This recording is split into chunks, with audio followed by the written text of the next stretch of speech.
The beliefs are unthinkable to some. Donald Trump killed Ruth Bader Ginsburg, the Supreme Court Justice, and Senator John McCain. Donald Trump time traveled. That's another one. He'll return to office today.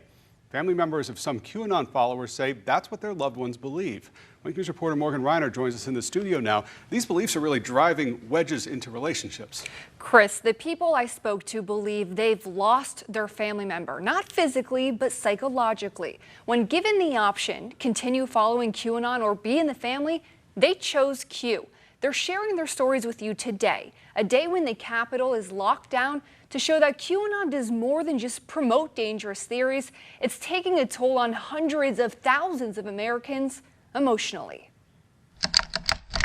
I do feel afraid now. This thing is very ugly.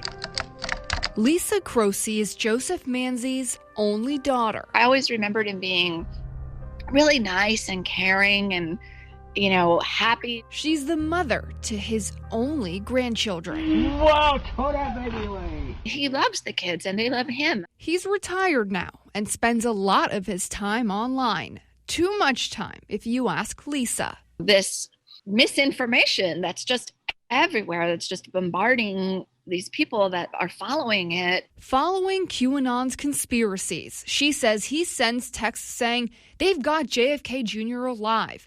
Donald Trump killed John McCain because Trump is sworn to protecting this country from all enemies, foreign or domestic.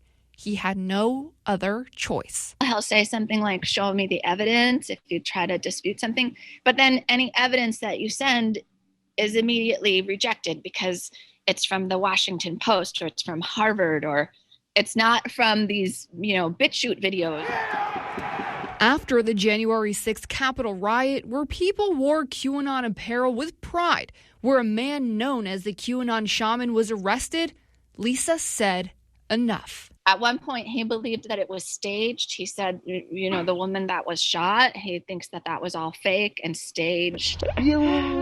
She gave him the ultimatum, family or QAnon. He said, bye-bye, family. He said, I don't care. Yeah, he did. I tried calling her father myself. I wanted to make sure that I reached out to you and spoke to you about your side of things, but he did not answer and did not return my call. Lisa joined QAnon Casualties on Reddit, a group that has 140,000 people just like her. It made me grateful for my situation because it was far from the worst. A group where I found Jane, a name we will call her for the purposes of this story. Why is it that you don't want to show your identity? I don't want to hurt my sister.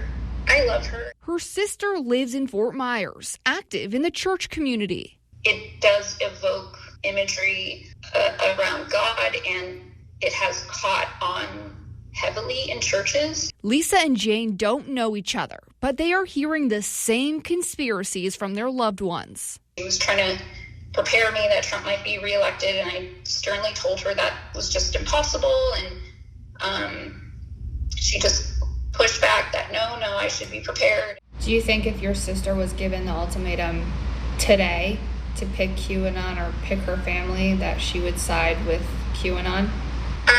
Ultimately she already has. She's chosen her conspiracy beliefs as more important than her relationships because she believes they're real. Florida Gulf Coast University philosophy professor Landon Frim analyzes human motivation. To try and disprove a conspiracy theory is quite literally an impossible task. Right? People will simply do mental jujitsu and try and figure out other reasons to believe in it, always trying to modify it so that it fits the newest set of facts that you confront them with. He says people who follow conspiracies or join cults tend to be isolated. How do you pull them out to reality? Be nice to them.